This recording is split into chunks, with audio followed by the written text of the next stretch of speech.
Good afternoon, everyone. Thank you for joining this session. So sorry we are a little bit late, but because the other session was running behind, so we're waiting for people to join as well. So my name is Pusendra Satyal.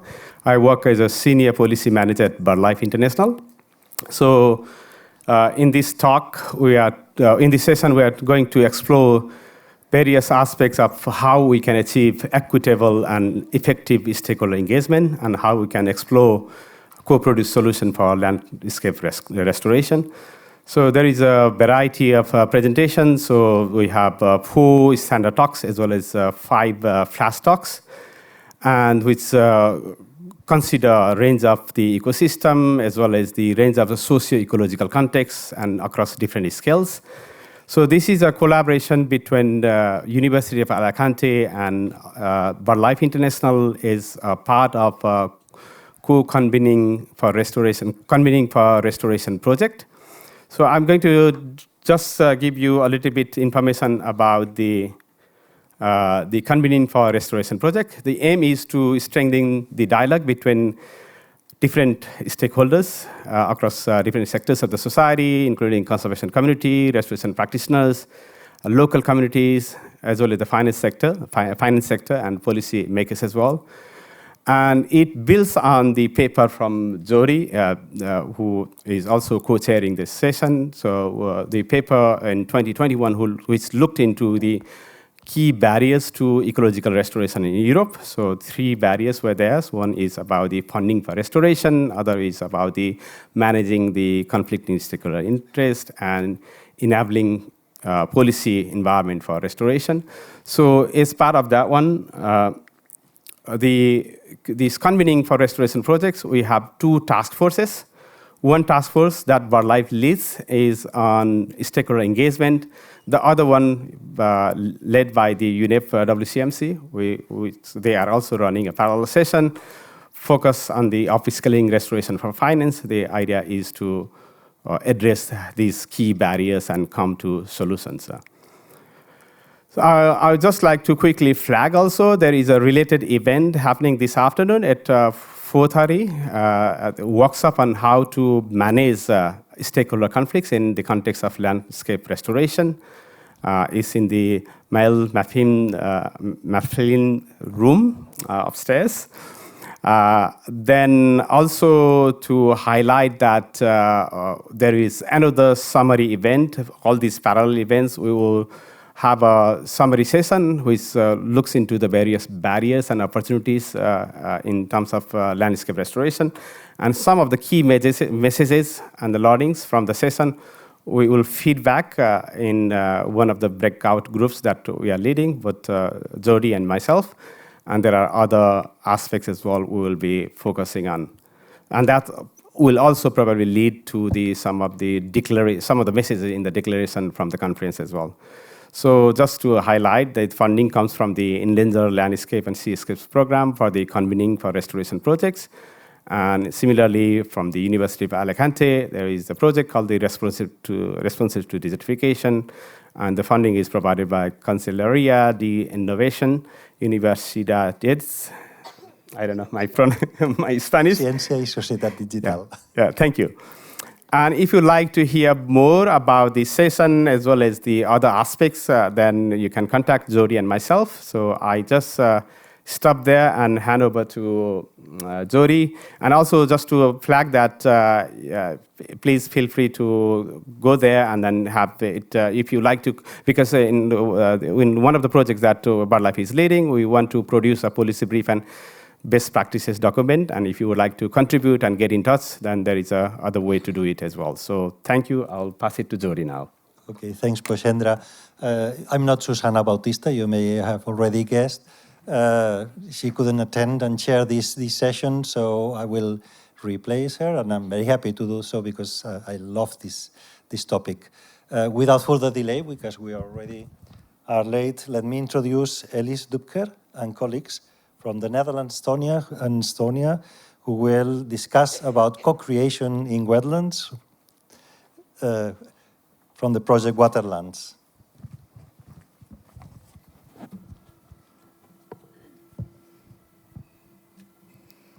Thank you for this introduction. I'm also giving this presentation on behalf of my colleague Sonja Mena from Wetlands International, and I'm here today with Piret. Hey. From Estonian Fund for Nature. And together we are part of the Waterlands Project, which is an horizon project which is restoring sites across Europe and is also laying the foundations for upscaling. Yeah.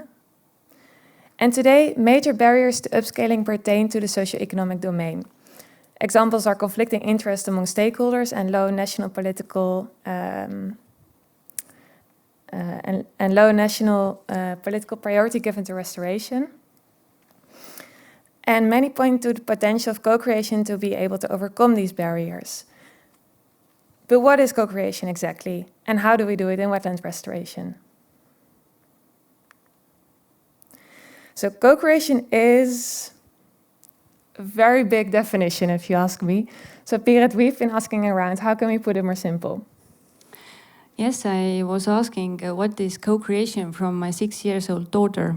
And she replied that, well, this is something that we draw a picture together. And I was asking that what could be on that picture? And she replied that it could be a unicorn. So this really, it really grasps what co-creation is. It's creating something that didn't exist before by working with someone else. So co-creation is really the most collaborative and bottom-up form of stakeholder engagement. It requires a genuine commitment to allow and ensure that stakeholders and communities are seen, treated, and feel like critical actors in both developing and realizing solutions, and that they're also benefiting from the outcomes. So it's really on top of the ladder. It's not only doing for, but it's doing with. It's joint decision-making. And there are certain principles of co-creation. For example, having open conversation through dialogue. So really putting yourself in the other's shoes, trying to understand that person without offering immediate solutions or judgment. It's also about power sharing, sharing the power of decision-making. So putting the other in a driver's seat to generate a sense of ownership and control. And it's also about the fact that solutions they are not predefined. They evolve throughout the process. And in this process, it's the people with their knowledge and skills that shape the solution. And for this, you need to be flexible and adaptive because maybe you need to let go of the solution that you first had in your mind. But what then is co-creation in wetland restoration? How do you do it? Well, in the Waterlands Project or wetland sites, they're taking up the challenge. And although it's still ongoing, it resulted in some findings so far. First of all, unfortunately, we're not just drawing a unicorn, but we're dealing with a whole landscape.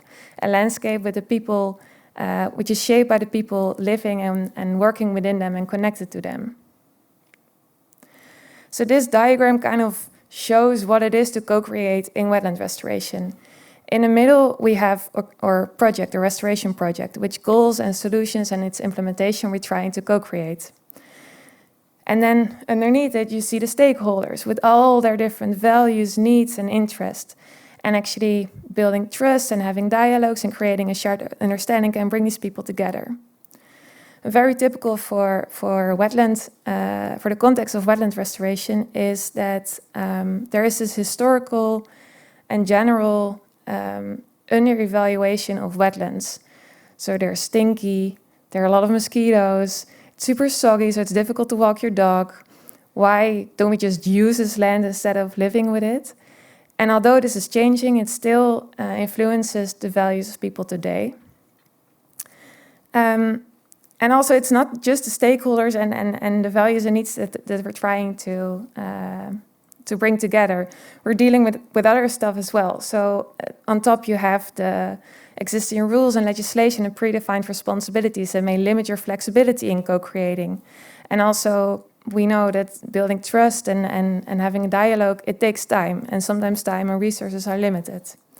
So it's really choosing who to involve when and how. And that also means that the shape of co-creation differs from place to place.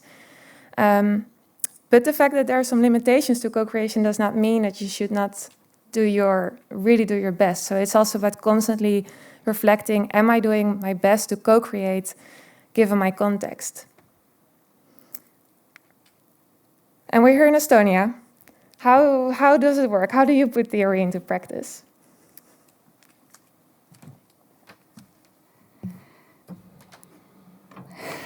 So I just do the following. I give brief fragments what we have done till now during the last 3 years in Waterlands project.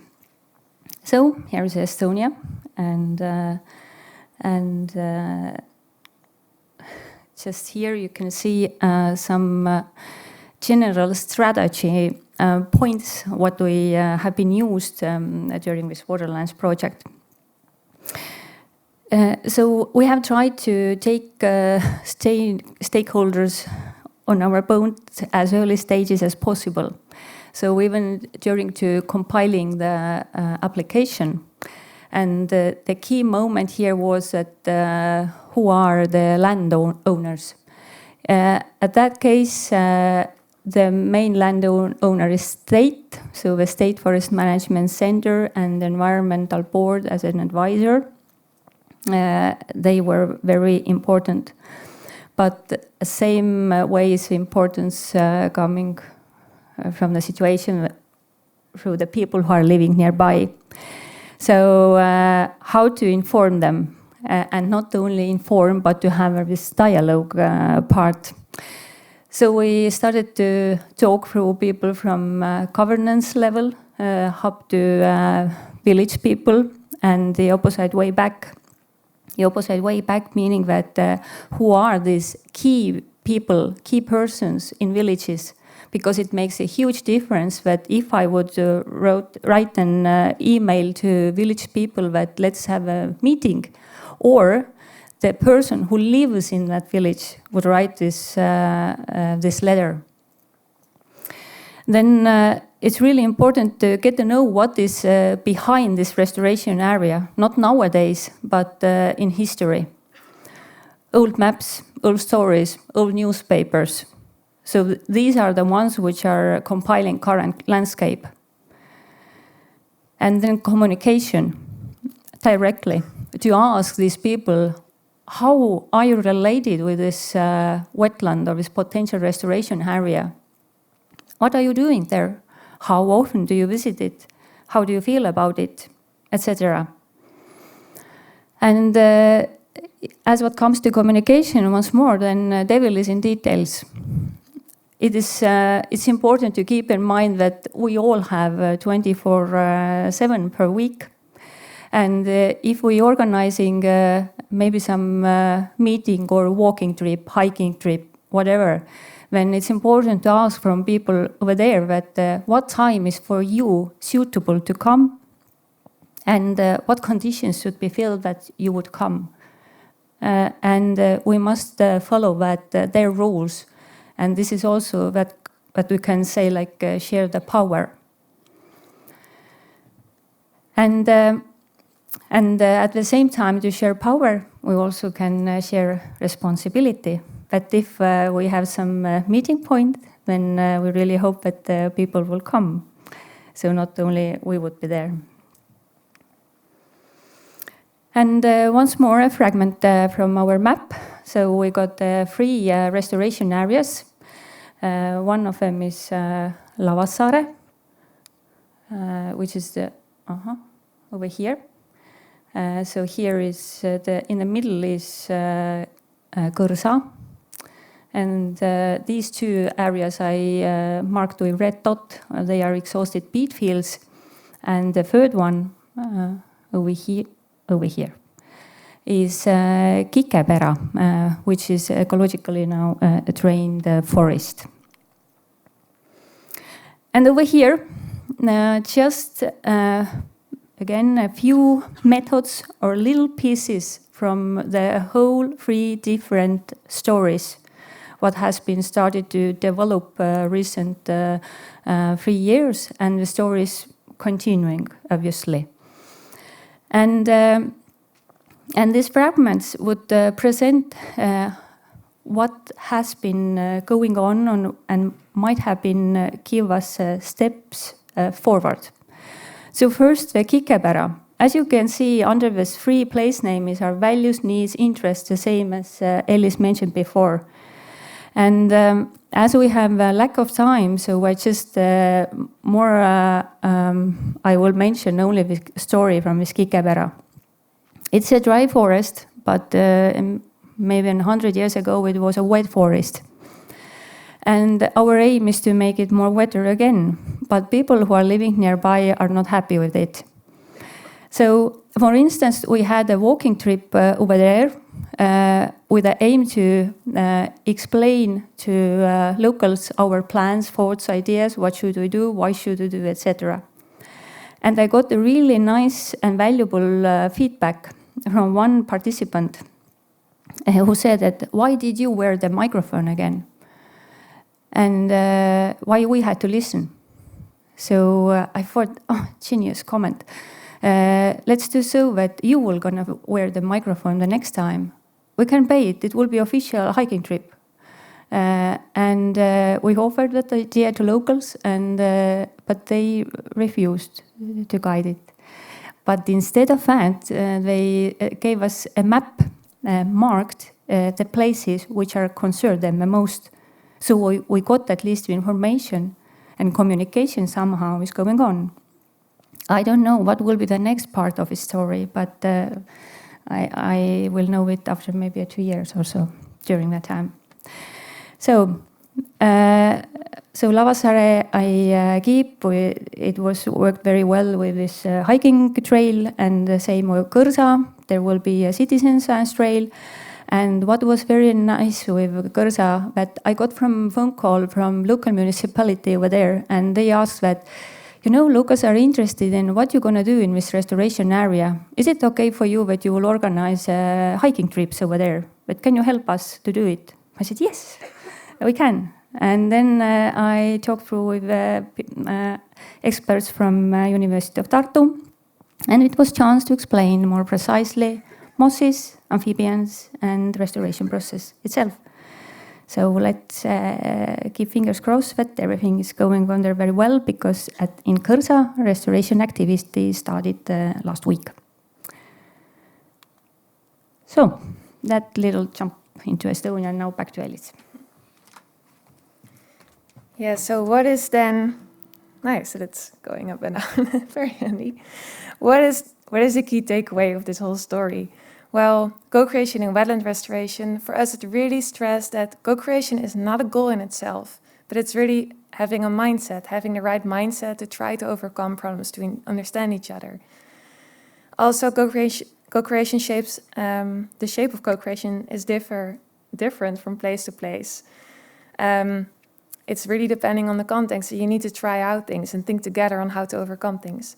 And it requires you to be creative, innovative, to stay open-minded and have patience, really. But it seems worth it, because the result is more resilient relationships with stakeholders. And although the results may not be optimal from a pure ecological point of view, you do have impact. So at the beginning of this week, someone reminded me that if you want to go fast, go alone. And if you want to go far, go together. So we hope we may have inspired you. Thank you. Thank you. What a nice sentence. Questions?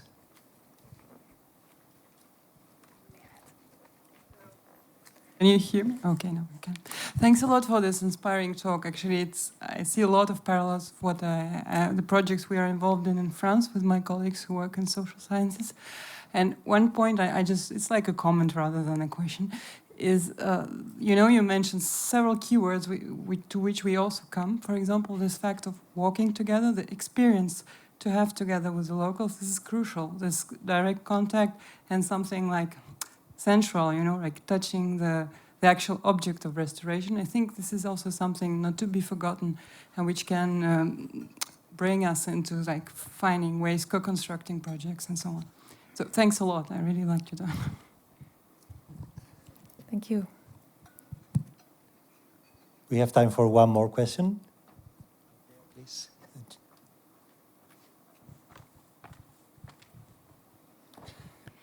Thank you very much for this talk. You said that it's important not to go into the co-creation process with your own results already in your mind that you want. But you may have to deal with lobby groups who have some very clearly defined results in their mind. So how do you deal with those? Like you presented it sounds like it's a one person to one person process, somewhat balanced, somewhat fair, but that's not the way it always is. Exactly. That's not how it is in the context. And everyone has their interest and their own agenda. But what I think is crucial in co-creating is that being transparent about these different interests and about these different agendas. And I think the goal is not then per se to come to one solution which is perfect for, which captures all these different interests and agendas, but at least have respect for each other's point of view, and understand each other, willing to work together. I mean, and as it's important to try at least to explain to each other, and during this explanation or dialogue, it comes out what are these agendas at least. So if we're not trying and if we're not communicating, then anything will going to happen. Thanks a lot. We need to pass to the next presentation. That's a key issue about power. Luis Santamaria and colleagues from the Spanish Research Council and the University of Newcastle will discuss a bit, they will present a new methodology, adaptive co-restoration. Many thanks, Jordi. Thanks everybody who is here today. I'm going to give a short talk about adaptive management framework and how it could and I believe should be used in restoration. Let me see. Okay, so I'll go briefly through what is adaptive co-management, then I will go briefly through the way it does contribute to improve decision and policy making in socio-ecosystem management and natural resource management. And I'll lay out briefly the key elements of adaptive co-management, and then I'll discuss briefly why I think we need it in ecological restoration. Will this work? Okay. Okay, what is adaptive co-management? And probably let me first make a brief survey. Could you raise your hand if you think you know already what is adaptive management, please? So I know how fast or slow go through it. Okay, thank you a lot. So this is a term that was born about 35 years ago in the US and Canada and has been used extensively in natural resource management in some countries and areas, for example, forestry and salmon fisheries, natural salmon fisheries management. The motto is learning to manage by managing to learn, and the general misconception is that it is simply monitoring and adjusting later on. And that is what is not, because the main trait or the main characteristic of adaptive management is that it's an strategic approach to learn. So you plan from the beginning to learn, and you learn because you want to improve management. So it's not a goal in itself, and also many programs have this learning as a goal. If you don't improve your management, you are not doing the job properly. Oh, sorry, let me go back. Yeah. So an adaptive management fits in this gray area between, well, the area of conventional management. Basically, you don't need to learn and you need to manage, but you know very well the system. And the area where we move normally in research, which is I don't really need to manage urgently, and my main focus is on learning. There is this area in between where, and we are more and more there because of climate change, global change, where we need to manage, but we know things are going to change and be unpredictable. That's the area where we will focus on today. And adaptive co-management is a methodological framework to improve decision-making in socio-ecological system because it accepts at face value 3 traits of this system. First, they are complex. Second, there are many unpredictable events, and these events may have disproportional impacts on system dynamics, which generate a typical trait of ecosystem, which is path dependency. Some historical event have shaped the way the system functions in a way that is difficult to change in the present. And the result is uncertainty. And this uncertainty causes our management interventions and our policies to have unpredictable effects. So we should treat them as experiments. So we should treat them as something we are not sure which effect will have.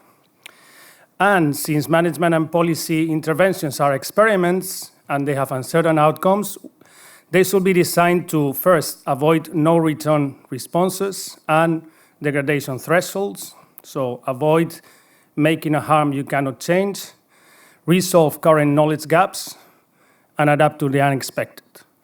And this whole framework to work is focusing on doing these three things. And this learning cannot be technical. And the reason for that is, and that's the reason why a central element of this learning process is stakeholder collaboration and joint generation of knowledge. And the main reason is that if stakeholders are not involved in the whole decision-making process, they will not trust the results.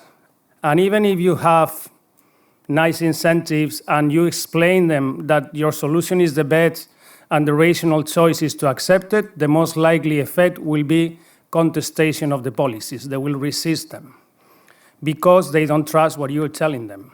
And probably many of you can relate to this effect of you thinking you are explaining the best option and people not trusting you. So, how does adaptive management address this? Well, there is these 5 limitations I mentioned of traditional policy and decision making, which are incomplete knowledge, complexity, uncertainty, diversity of viewpoints, conflict of interest. This is the challenges your system is posing you. And they are causing these 2 effects. The first 3 ones cause a lack of single optimal solution. Very often, there are a number of solutions with suboptimal results that even have trade-offs with each other. And stakeholders will resist policies. And the fact is, in most cases, your interventions and your policies are likely to have unexpected or undesired effects. And how does adaptive co-management address this limitation? Basically in 2 ways. Incomplete knowledge, complexity, and uncertainty, resulting in policies as experiments, are addressed by selecting alternative solutions based on robustness, so avoiding no return effects and degradation thresholds, and very important, having designs that facilitate learning based on the monitoring of results. So having options based on the uncertainties you have identified during the preparatory process.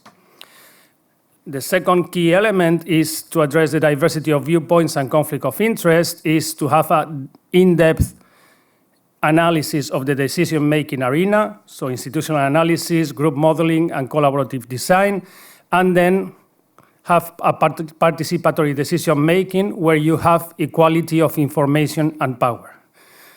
And unless you spend a considerable amount of time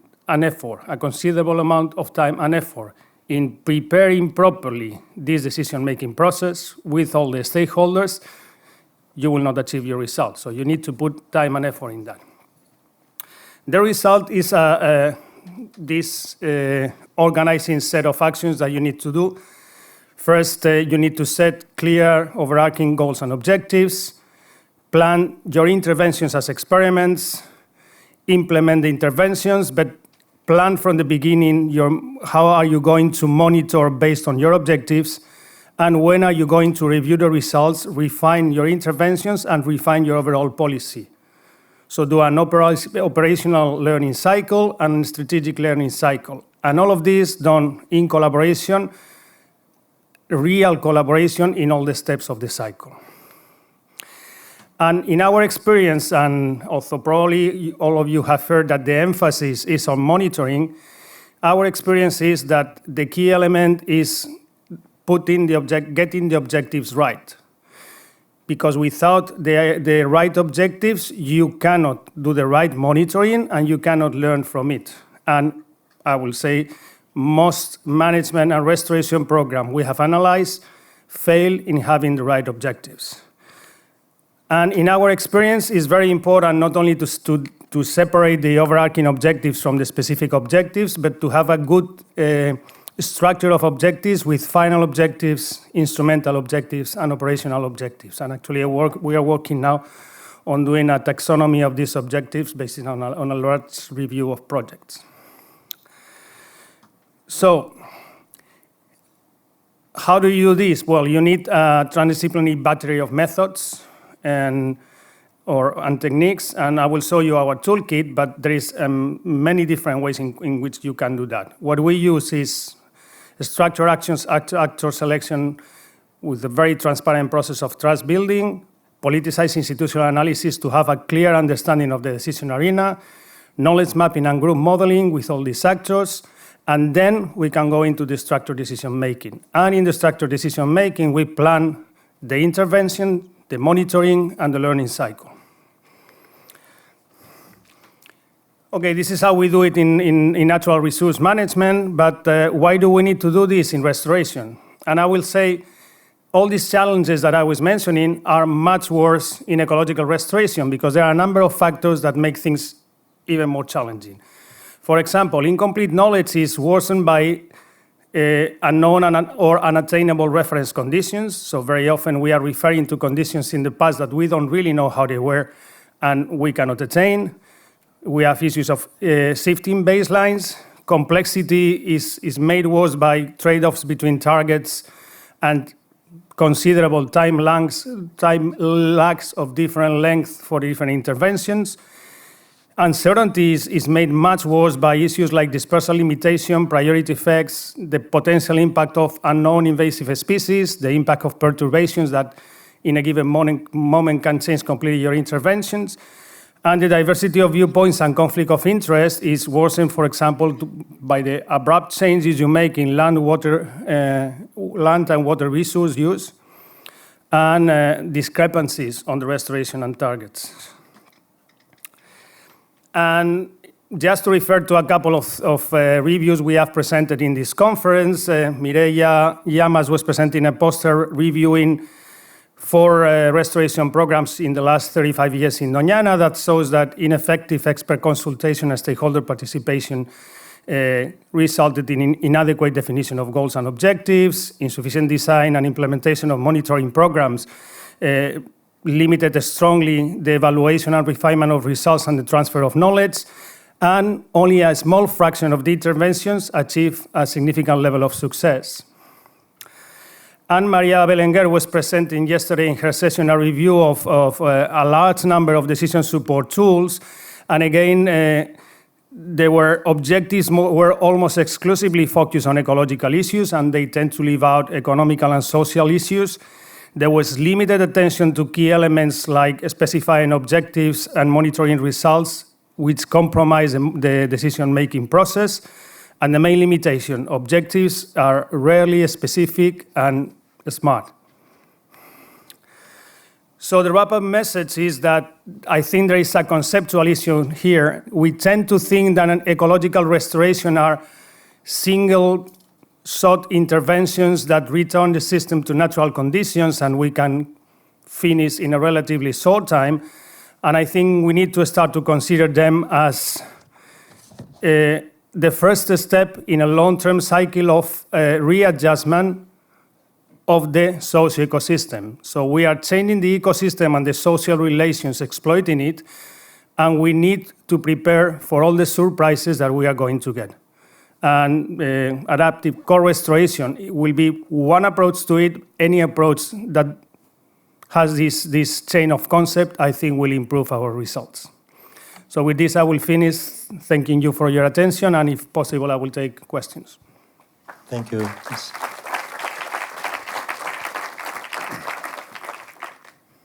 This one raised there.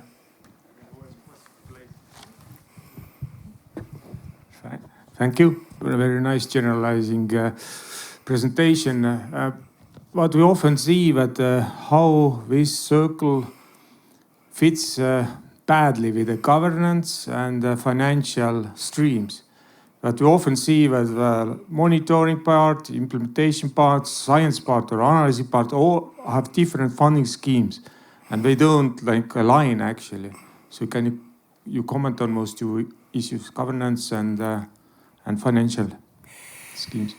So I think there is like this kind of cultural limitation, but also an administrative financial governance limitation in the way projects are structured and funded.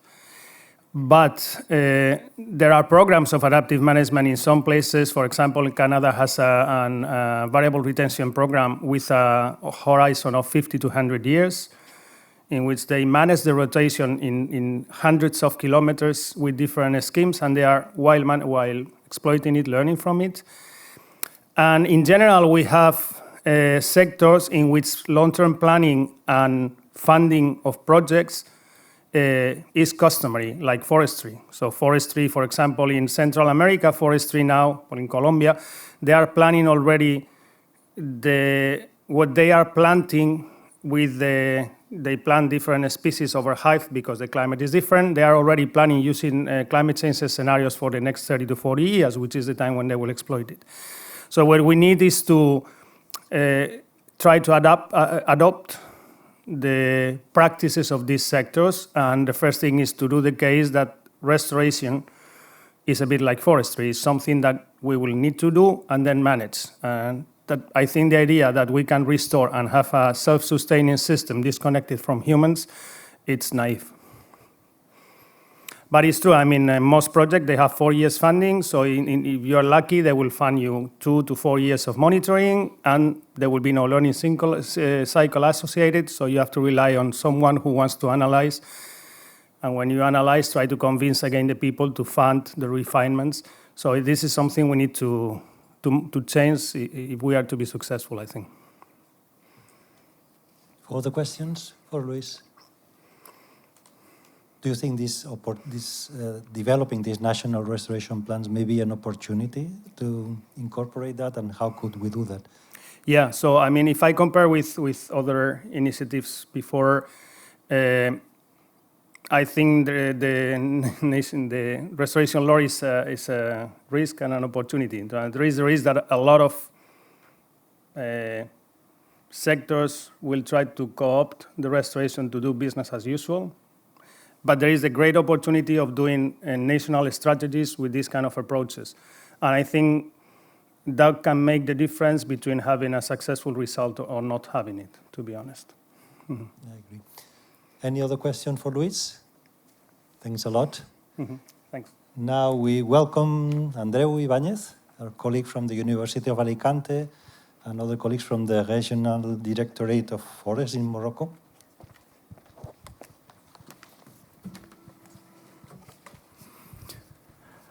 Okay, hi everyone, thank you so much for coming here.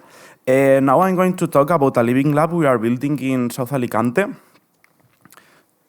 The area we're working is situated in southeastern Spain, and it's a very complicated area because it's made by a heterogeneous landscape and with high risk of desertification, and also it has been historically degraded by different pressure of human activities, and also local society has a highly negative perspective of the local landscape. So after working many years here on the region, different projects of the University of Alicante have identified the preference of ecosystem services by the local stakeholders, and also the priority areas for restoration, which have been facilitated for the local government, and they have been using it for some restoration activities.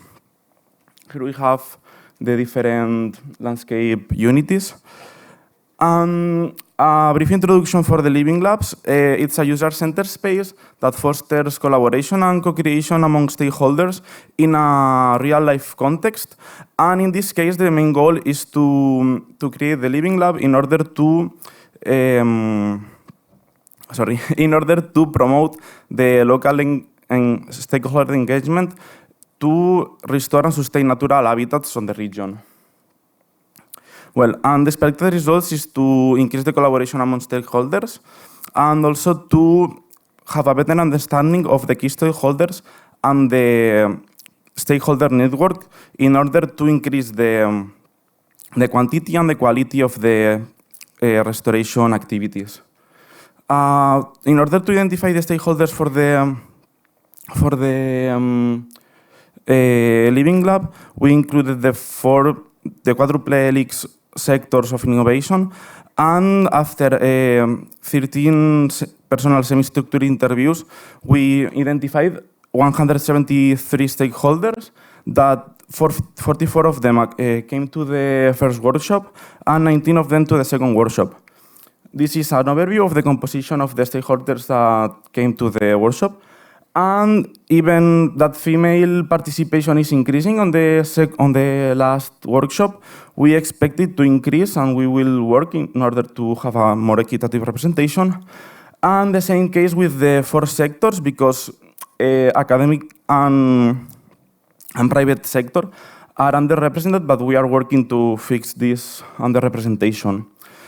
On the first workshop, we realized a diagnosis of the zone, and the outcomes were 3 different maps of the well-conserved natural areas, the degraded ones, and the ones that have been performed restoration activities.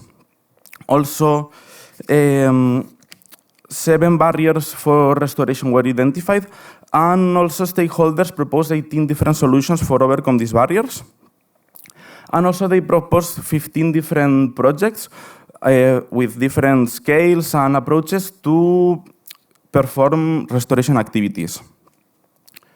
During the second workshop, we worked together in a governance model, and it was based on basic principles that would be following on the Living Lab activities. And we accorded to have a simple model, and also that decisions would be taken at Assembly consensus. And also we agreed that Living Lab would be open to different institutions and enterprises that want to collaborate with the Living Lab. And we created different communication channels, a WhatsApp group and also a Google group that they serve for enhanced stakeholder communication, and also to keep them to make announcements with them, to share information, and also the Google group serves as a forum for solving doubts.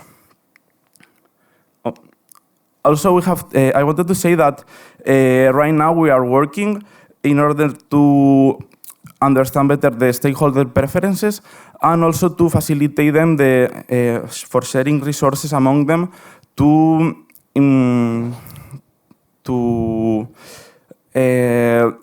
help them to carry out the projects that they are performing right now. And thank you so much for your attention. If you want to know more about the project, you can contact me by email, or if you want to talk with me, if you find me around, you feel welcome to ask. Thank you, Andreu. We have been said that we are not taking questions for these flash talks, so I'm afraid we must go to the next one. Miriam Joanna Perske from the University of South Denmark, and now we're moving from drylands to marine systems. Yes.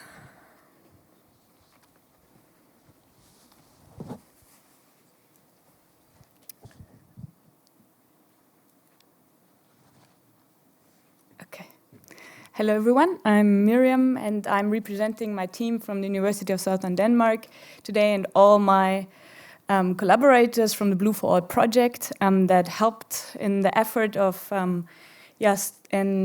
establishing a stakeholder engagement process in the Danish 1C in order to do a collaborators' needs identification. So, does it move? Sorry. Yeah, we all know that we are in a biodiversity crisis, and the world knows too. And the EU mission Blue for All project aims to address this by enhancing the efficiency, effectiveness, and resilience of marine protected areas using a bottom-up approach. And the project itself works in 14 marine protected areas across Europe. And we in the University of Southern Denmark, we are the contact point for the Danish 1C Living Lab. And one big first part of the project was to find out more about the single sites across Europe. And we did a baseline assessment kind of before we started any engagement in the areas. So in case of the Danish 1C, it is an established Natura 2000 site. It has Ramsar sites. It is also a UNESCO World Heritage Site.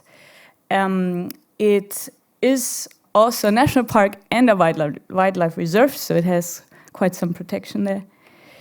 And also the setup of the management of the area is quite complex. There's several state agencies that are involved, but also a national park board where several stakeholder groups are engaged, and also the municipalities in the area.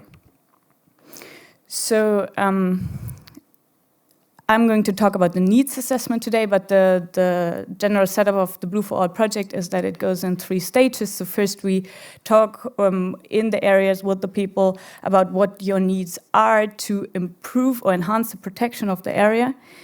After that, we go back to our experts in the consortium and we identify and develop tools that then can be applied in the area and also in collaboration with the stakeholders. And then the last thing is then to gather the tools in a toolbox kind of that will then be shared broadly. So the first step was to obviously map the stakeholders that are in the area. And we did that by following some advice from the literature. So we kind of created a list of specific stakeholder characteristics and linked those characteristics with the stakeholders in the area. And to kind of determine the level of involvement of the single entities, if we either want to inform them or consult them or collaborate with them. After doing that, we wanted to strategically involve the entities that we considered as potential collaborators in a very closed environment. And key to this process was actually one contact we had to the area, the manager of the national park. And he pointed out, first of all, he helped in the identification of stakeholders and to point out to us those that would benefit most from our engagement with them, but also he facilitated the engagement with them. So he made first contact.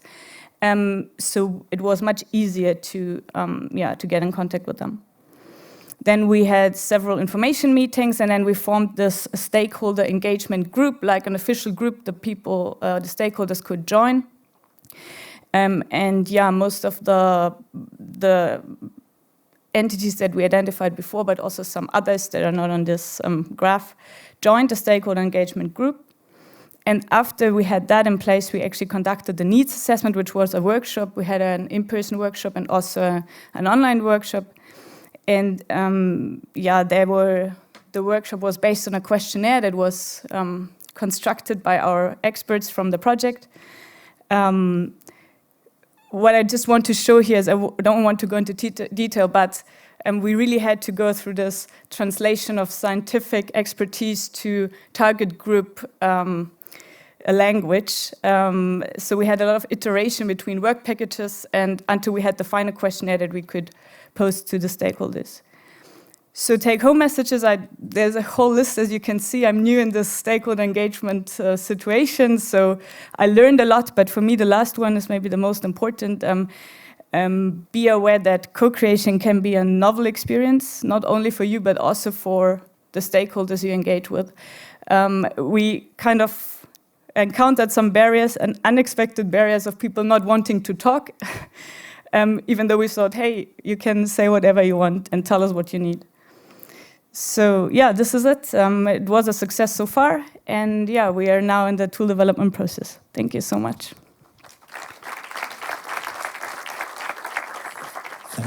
Thanks a lot. Related to what you were just mentioning, Carla Cácer from Lebanon and with colleagues from France and Germany will discuss about translating complex decisions into complex problems into simple decisions. Yeah. True. So, thank you, Jordi. Thank you, everyone. I'll be taking you with me to a small trip. We will go together across borders across disciplines, because I work as a restoration ecologist for many, many years now. And I have learned lately that, how do we click? I have learned lately that we need to come closer to other disciplines. We need to come closer to social disciplines in this case to understand better how to overcome our challenges. This is it has been published a few years ago. I can give you the reference, but the issue is that I have learned that restoring is not only a topic for restoration ecologists. It's not only a topic for people, for scientists, because we need to reach out for people, and this is obvious for everyone. So I'll just ask my colleague Johnny to come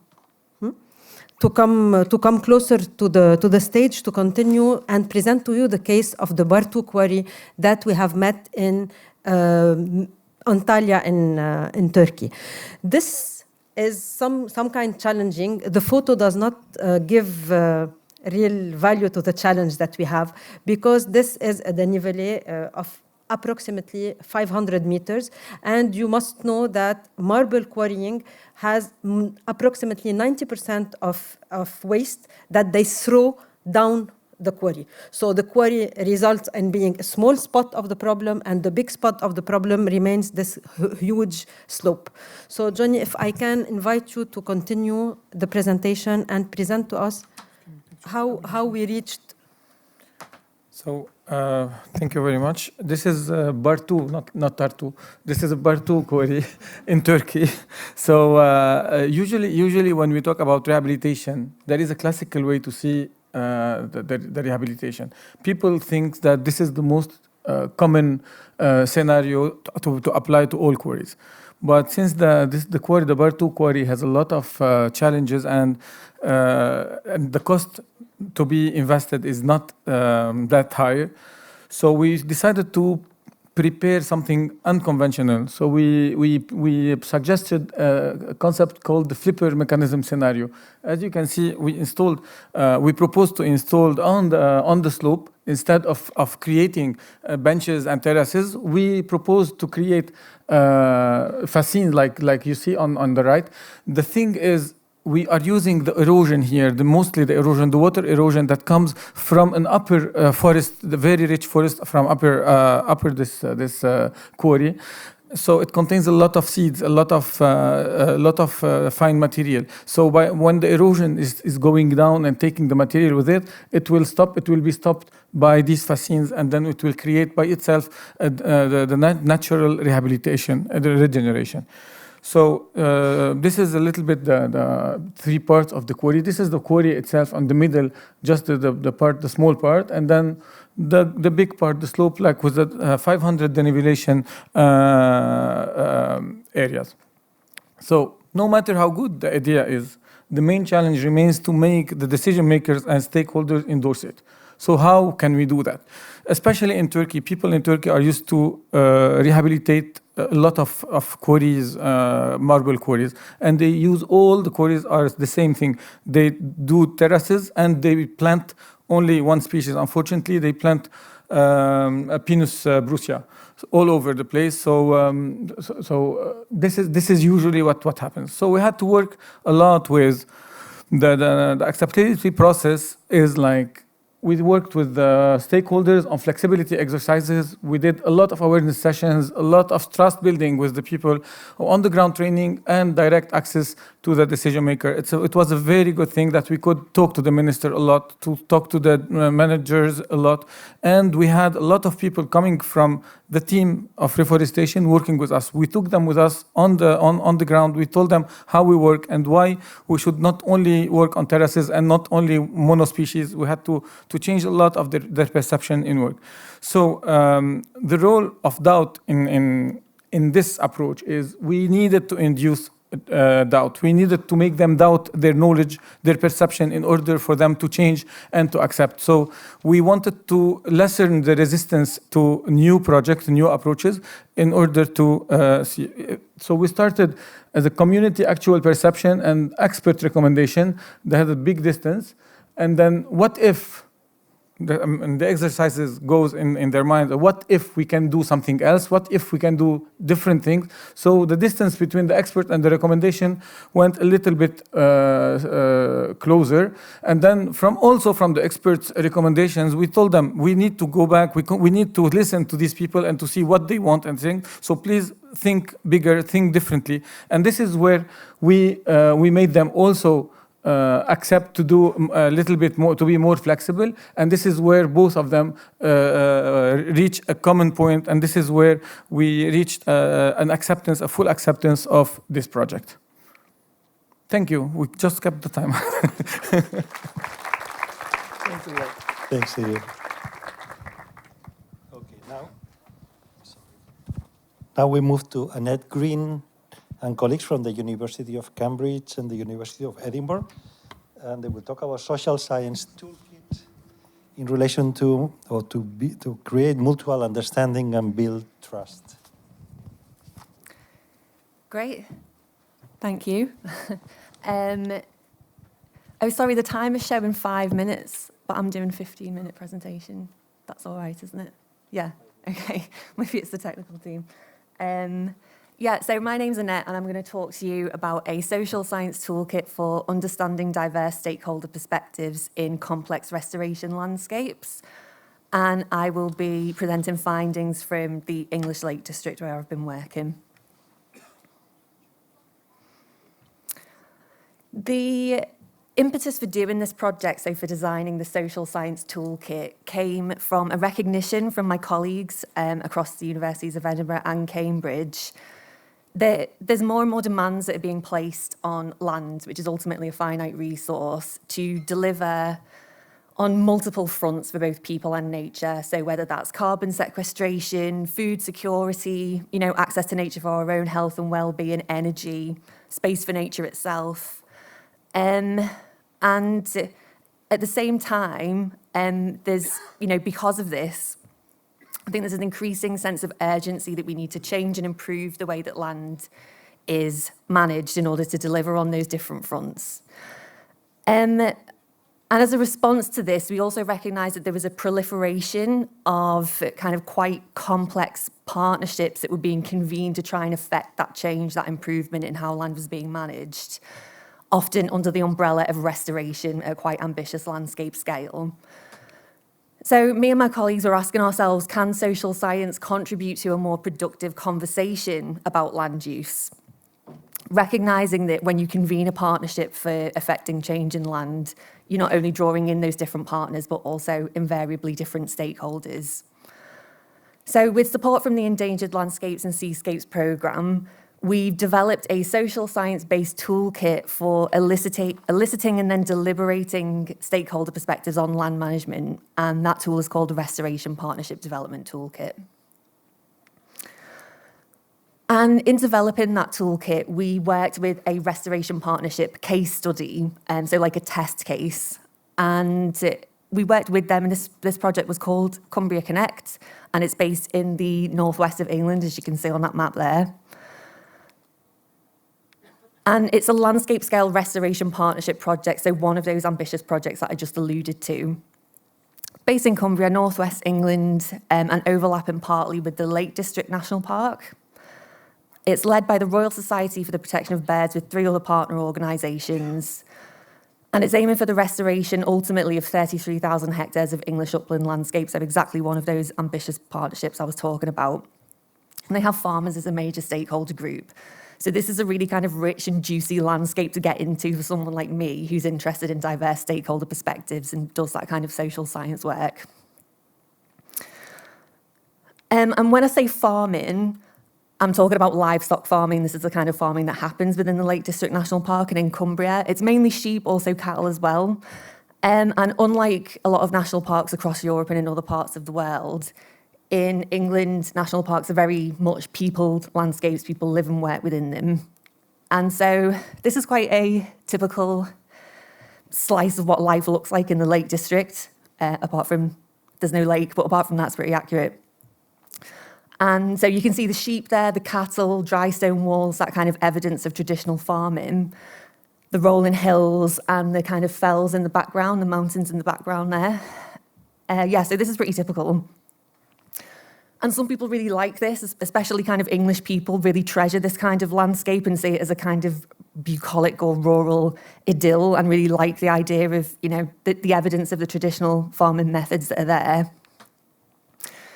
Whereas I didn't anticipate that the screen was going to be this big, so these emojis look slightly terrifying, sorry about that. And then other people, maybe people who are more kind of have conservation or restoration training, would see the same landscape as somewhere that's kind of nature impoverished or ecologically degraded. And this is a caricature, obviously, but this is kind of what's at the heart of a lot of the disagreement about how to manage land in this corner of the UK. So onto the toolkit itself. The first part of the toolkit is an anonymous online survey. So it's a like-it-based survey where you have statements and you ask your respondents to indicate their level of agreement, disagreement with each statement. And in the survey that we developed, we had 30 statements about salient issues in restoration and land management in the Cumbria Connect landscape. And we took our sample from... Sorry, you said I've got 1 minute left. I'm 15 minutes. I'm very sorry. So, God, I've still got a lot to go. Yeah, so, and we took our sample from across 4 groups that, with Cumbria Connect, with the project, we'd identified as being particularly important for this exercise. So people from farming, restoration, heritage, and estates. So we had 30 statements, as I said. We ended up with 49 completed surveys, so 49 respondents that came from across these 4 groups that I'd mentioned as being particularly important. And I'm just going to go through 2 example results from the survey. So this is a result from just one statement. So the first statement is, it is important to me that this landscape helps provide clean and safe water. So what this visualization shows is that 93.9% of the respondents actually agreed with this statement, agreed strongly or agreed. And in fact, no one disagreed with the statement, so not a particularly controversial one. And then compare it to this statement, I believe that farming provides more livelihood opportunities than restoration ever could. So you can see straight away visually, this is like a really different set of responses to this statement. We've got responses from across the spectrum, from agree strongly to disagree strongly. And we had these visualizations for each of the 30 statements in the survey. And in addition, we also calculated consensus index scores. So this is a process following Tassel and Wehrman that you can use with like-it-based data.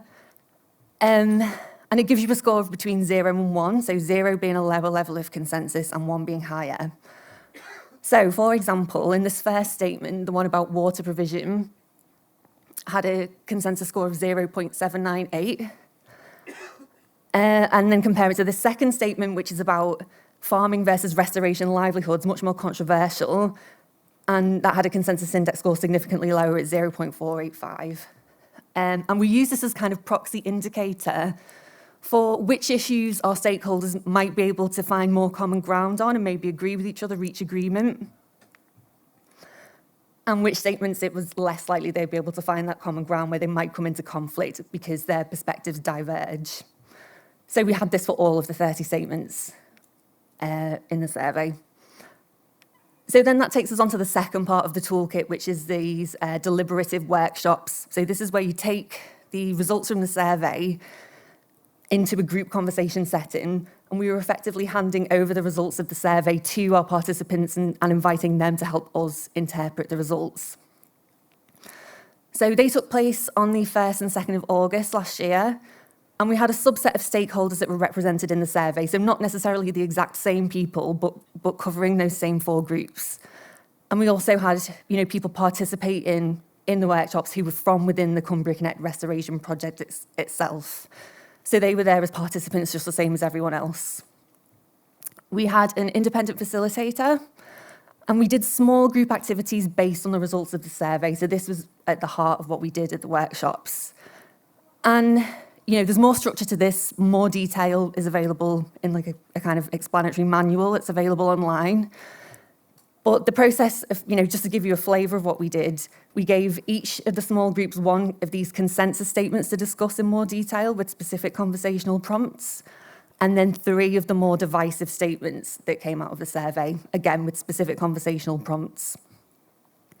And in those prompts and the structure that we gave to the workshop, what we were really thinking of was we were trying to get participants to think from someone else's perspective and also to reflect on their own as well. So that was really at the heart of what we were trying to do.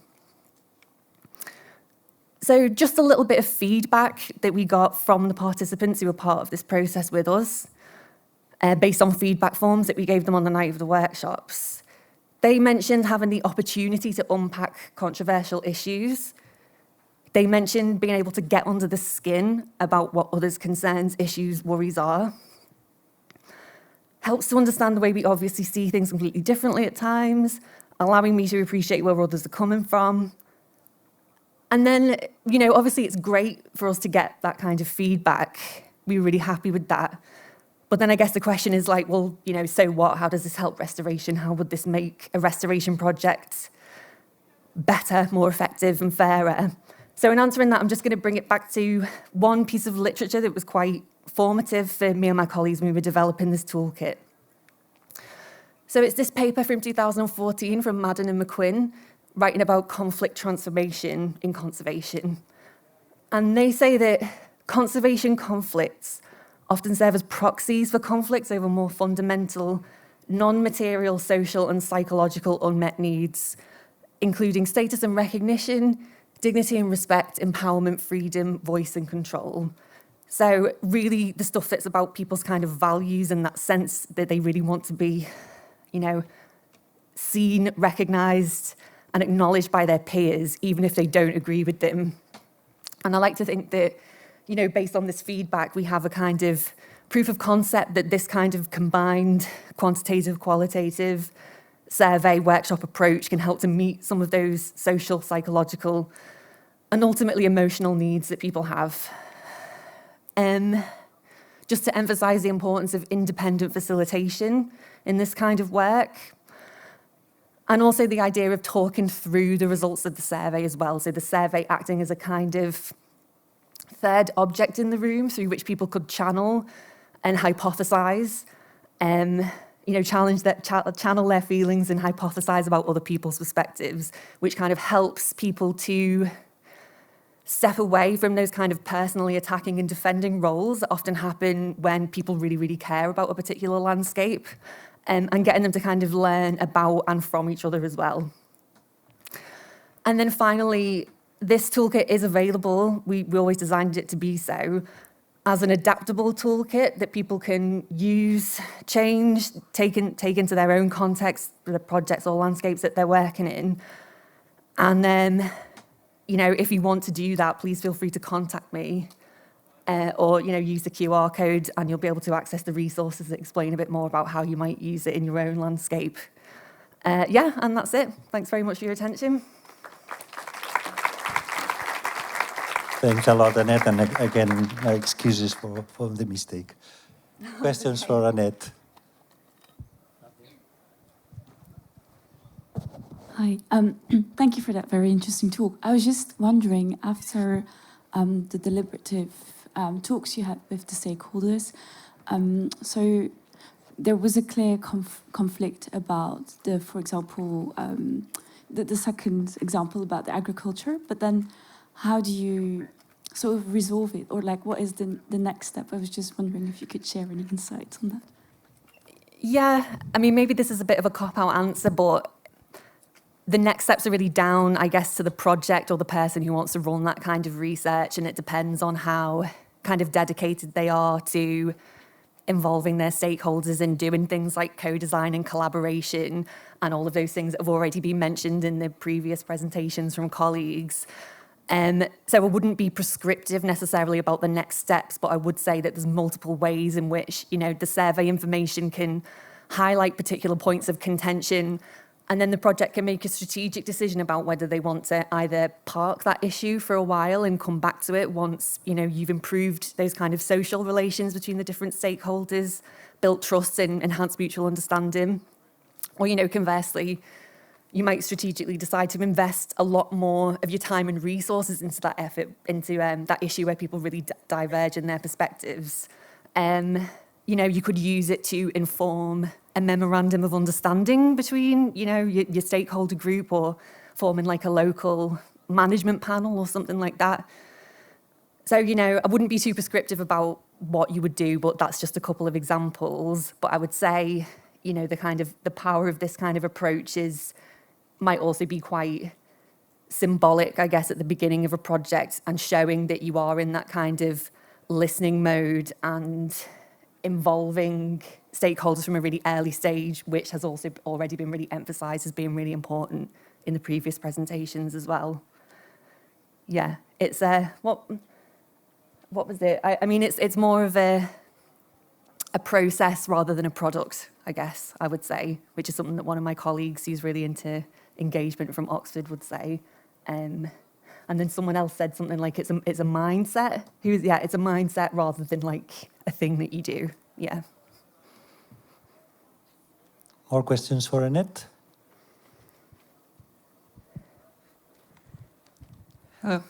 Just a small one about who you involved, which kinds of stakeholders you involved in the process. So people who are actually putting in place restoration, were they there too? Because I think for them it's extremely, when they are directly involved in these exchanges, they also evolve their expectations or whatever they can imagine as a project. Exactly, yeah. So the people from within the Cumbria Connect project were involved in designing, and then as participants in the process, they did the survey, people from within the project, and they participated in the workshops as well. And we kind of made a decision that I think there's multiple ways that you can kind of slice this and, implement this kind of process. But we decided that it would make most sense to focus on the people who were like high interest and high impact. If you've seen this kind of quadrant thing where you kind of map in your stakeholders, which ultimately meant that we were focusing on people who had that very direct and tangible impact on the land itself. So, we didn't involve tourists, for example, or visitors or people from the local shop. And so the people who were actually doing the restoration or wanted to do the restoration were very much involved in the process. And in fact, I'm really glad you asked that, because I think it's really important that is how this tool is used also as a kind of reflective process for the people who are running the project and doing it as well. That's when it's at its most effective, when those people are involved.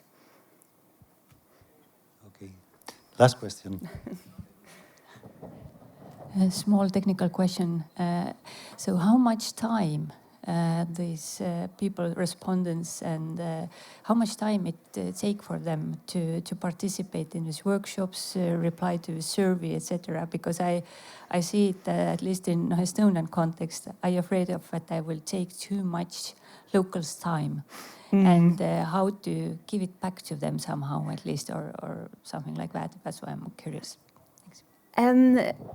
So the survey itself was really short, and we were really cognizant of not taking up too much of people's time and trying to keep it quite simple. So that was why we made it like-it-based and limited it to 30 statements.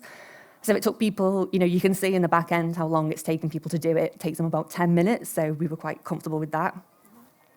The workshop process is a slightly different question.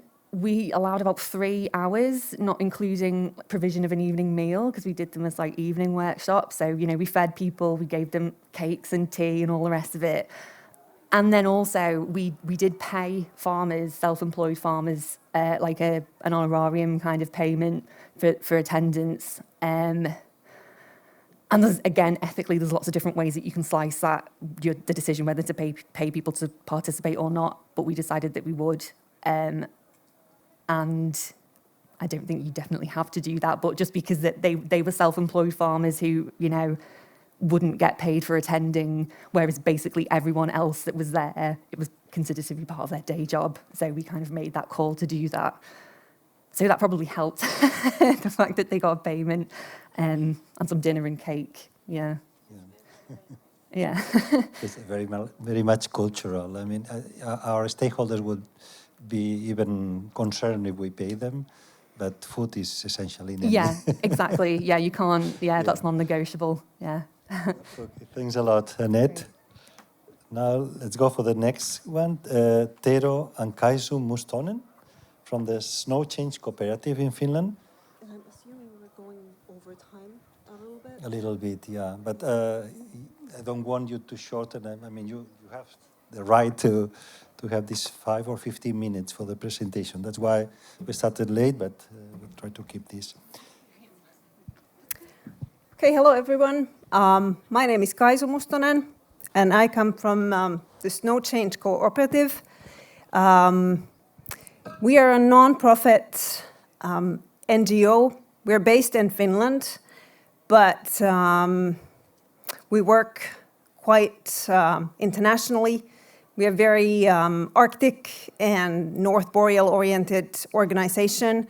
We've been around for 24 years now, and we've been quite heavily involved in studying Arctic climate change, environmental change in the North Boreal from the community-based perspective.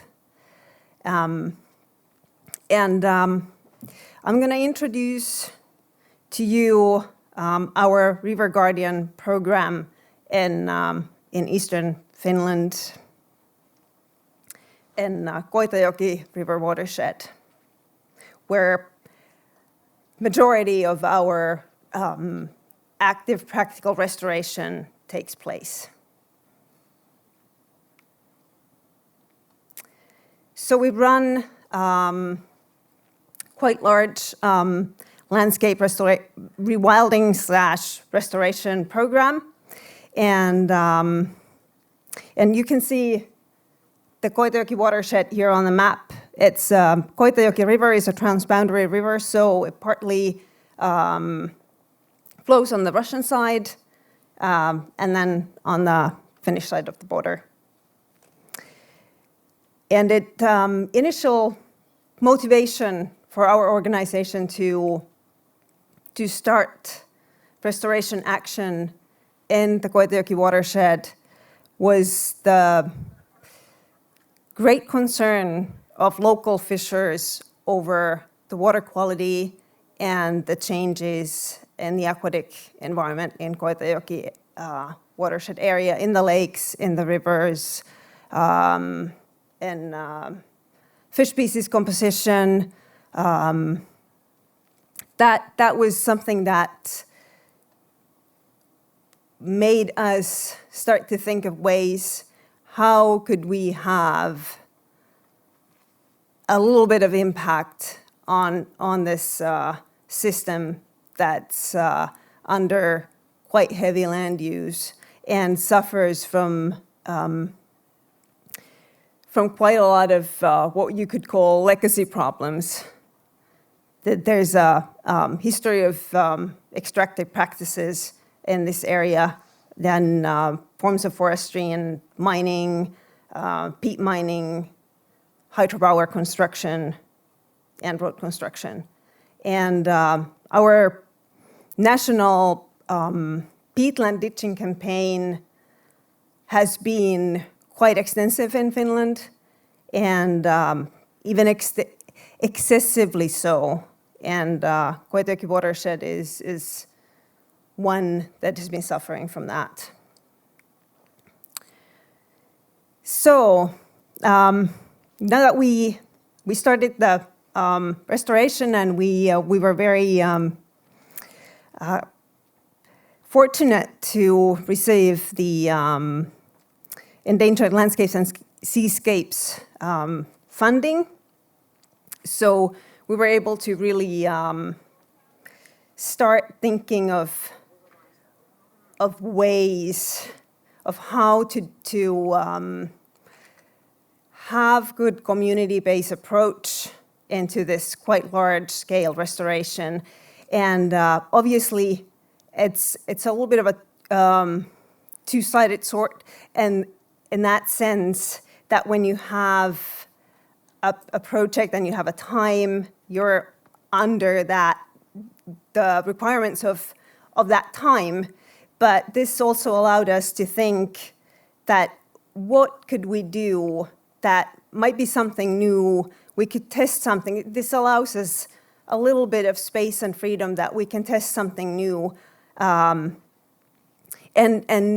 that could also be something that's fun for us and for the locals.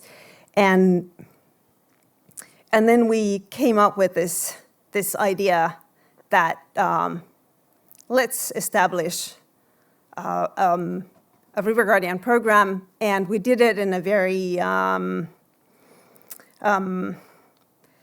free manner. We just put out an open invitation that whoever has a keen interest, spends time in Koetejoki watershed, feels that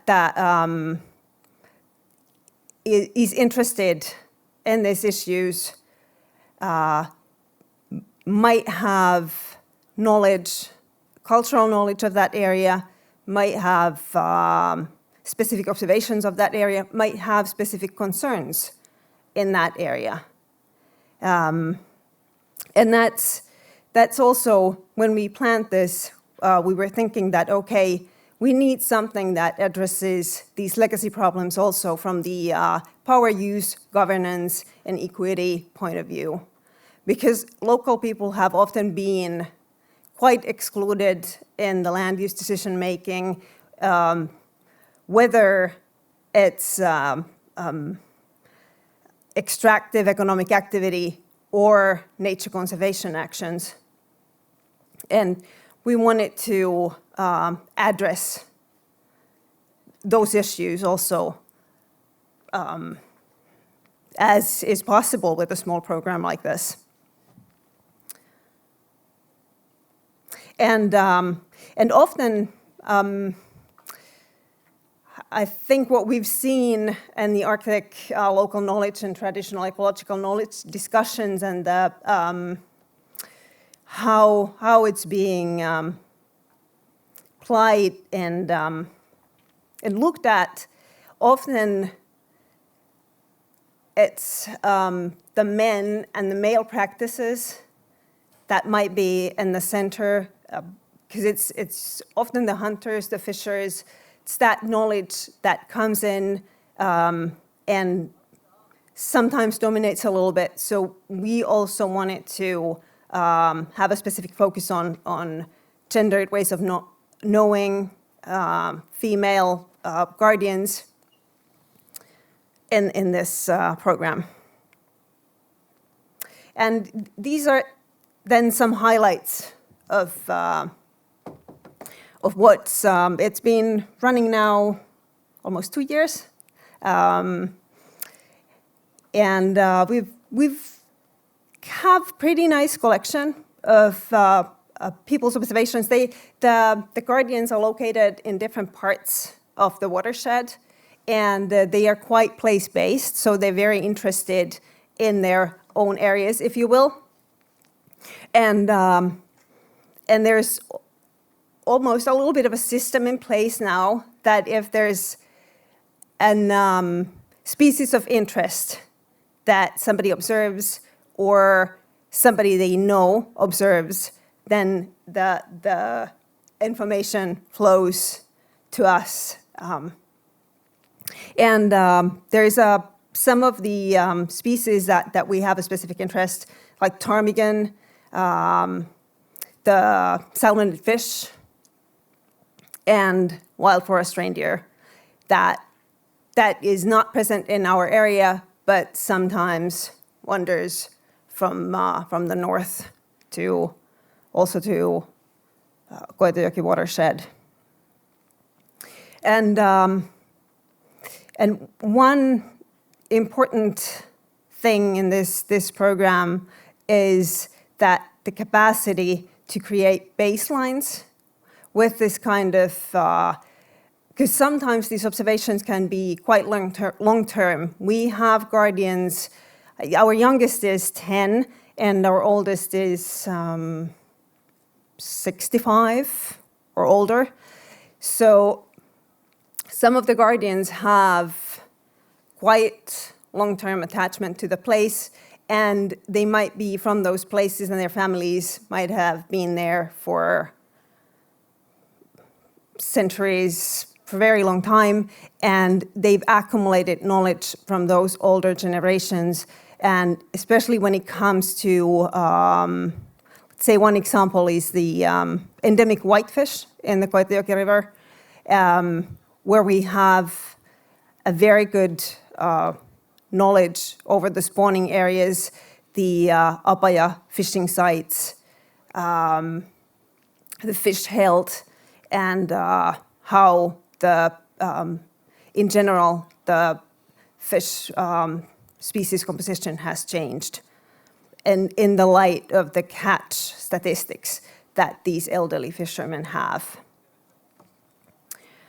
Oral histories, oral stories, place names, land practices that might be changing, but still retain some of the older characteristics. Through all those, then we can backcast and understand change in these areas in much more detail, because this is also a very remote area and a sparsely populated area. So there's no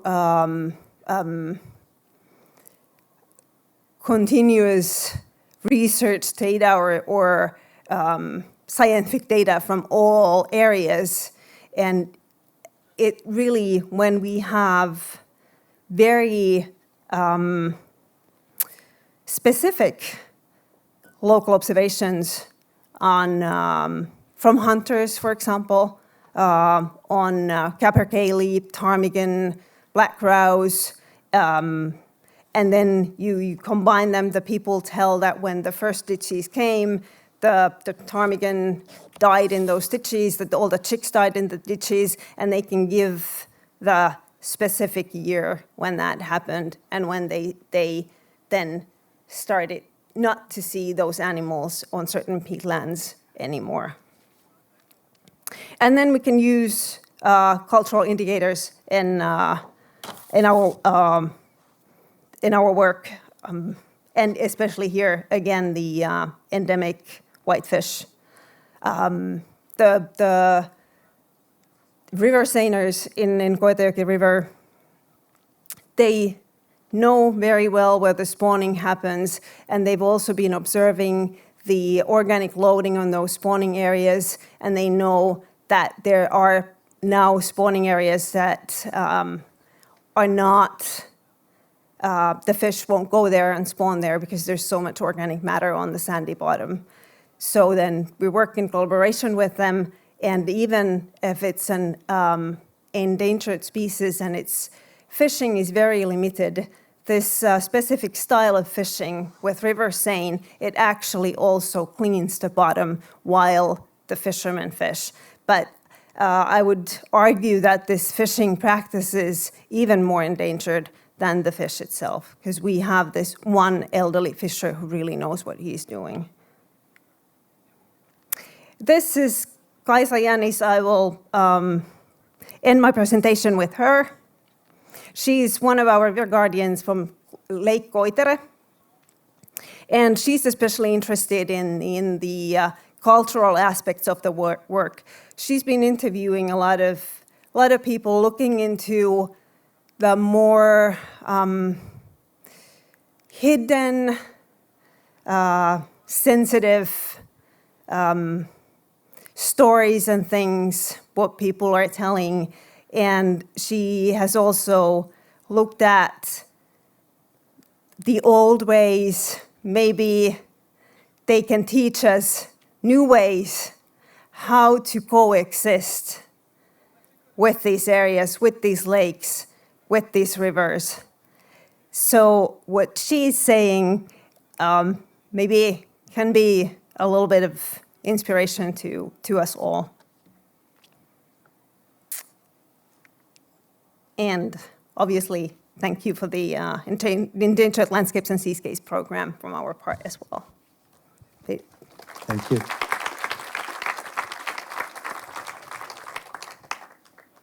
questions?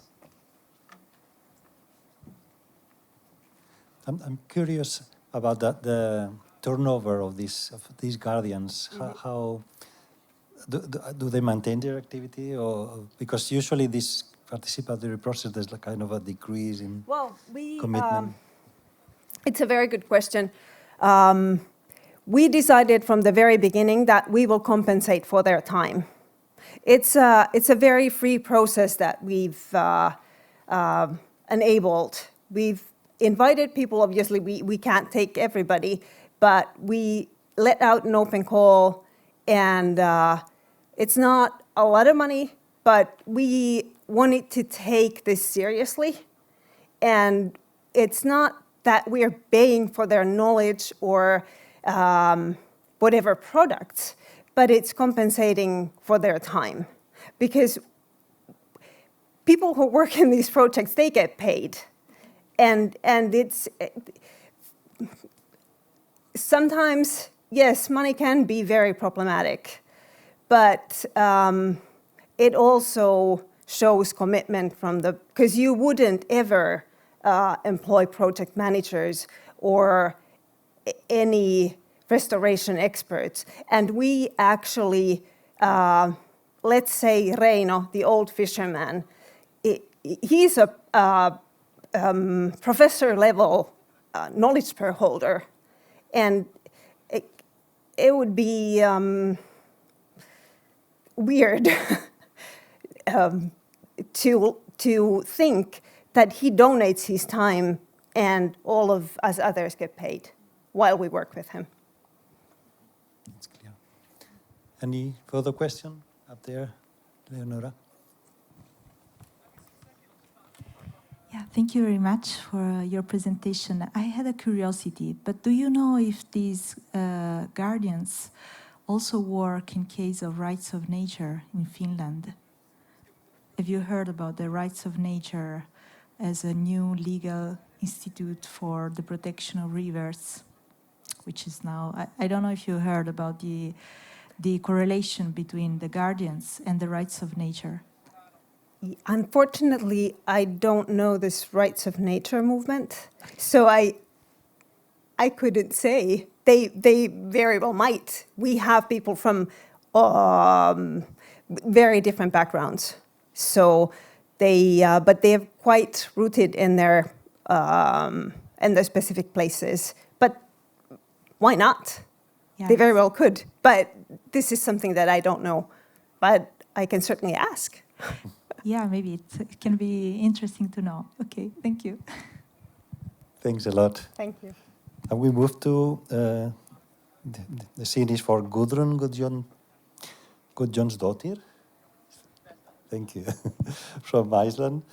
She will discuss about the diversity of visions.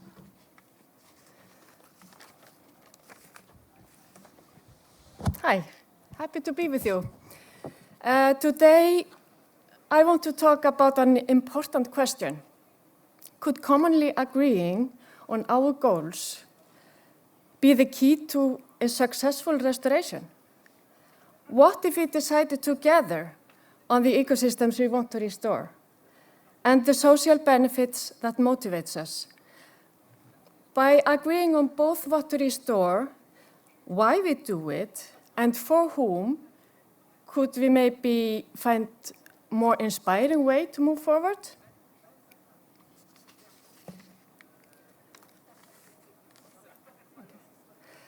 So let me take you on a journey to one of Iceland's most iconic restoration sites, Þórsmörk. This area is beloved by Icelanders for its stunning natural beauty and a long history of outdoor activities. But at the beginning of the 20th century, Þórsmörk was very different from what it is today. It was nearly fully eroded due to unsustainable land use, woodcutting, and overgrazing. But then the local community came together with a shared mission to conserve the remnants of birch woods and to restore the once thriving woodland. Local farmers, institutions, and volunteers worked together throughout the 20th century, spreading fertilizer and seeds, planting seedlings, and nurturing the land back to life. The restoration of Þórsmörk became a collective effort where the tangible social benefits stimulated public participation and motivation. It's more than just ecological recovery. It demonstrates the power of community and the feel-good benefits that come from working together for a common cause. Our study focused on large-scale heathland and woodland restoration. We conducted interviews with 39 key stakeholders to explore their understanding, perceptions, and attitudes towards restoration targets, social benefits, and reference ecosystems. Those were all relevant stakeholders. There were scientists, consultants, governance, landowners, and NGOs, which we carefully selected according to predefined criteria to cover a broad image of stakeholders' perspectives. Preliminary results show that some people involved in restoration, they have a mixed or unclear understanding of it. And some did not even see any social benefits from restoration. Interestingly, how well people understand ecological restoration seems to be connected to the personal values. That is, whether they see social benefits as practical, valuable in themselves, or important in building relationships. For example, those who had a clear understanding of ecological restoration were more likely to express relational values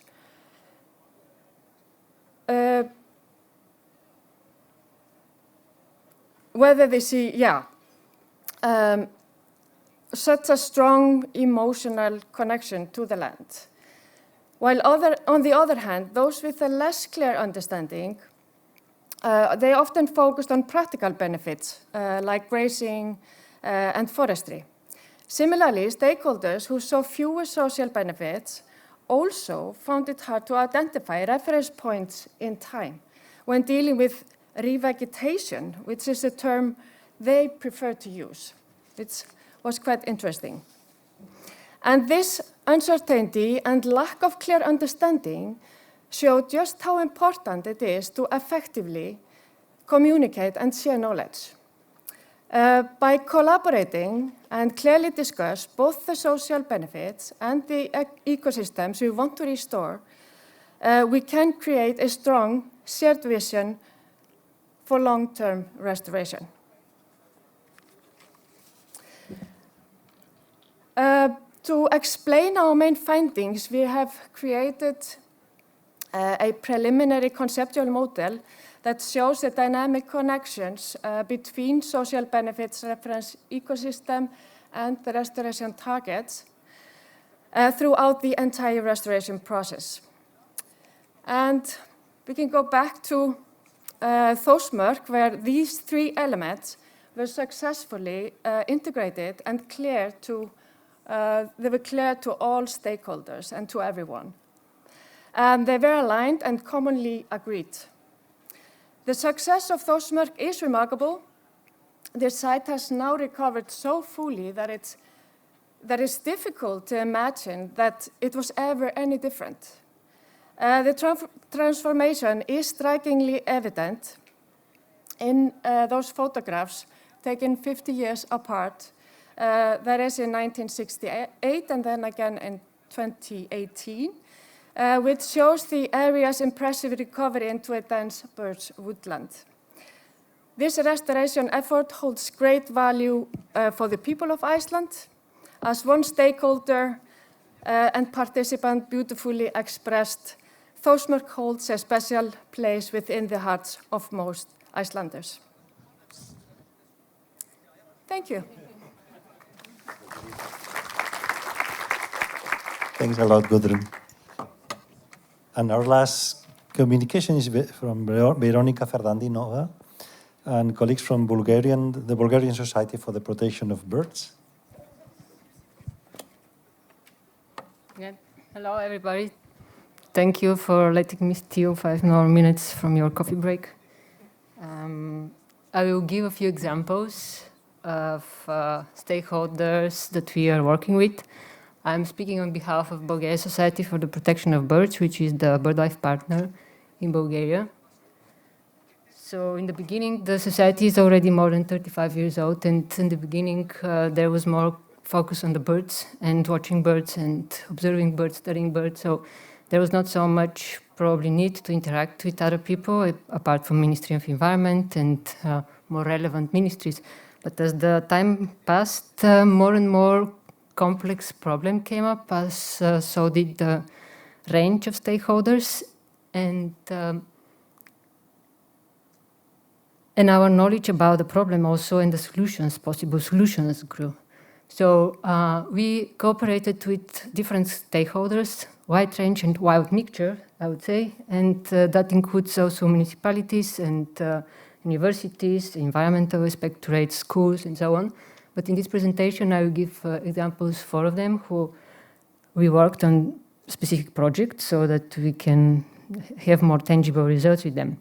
And these are the electricity distribution companies, and with them we did the securing of power lines. With livestock breeders, we worked to prevent poisoning of vultures and other birds of prey. Farmers, we also work with them to introduce restoration of pastures. With hunters, we had release of deer and joint patrolling against poaching. And with foresters, we did a lot of projects, different projects to protect birds, especially, but also to improve and to make forest management more sustainable.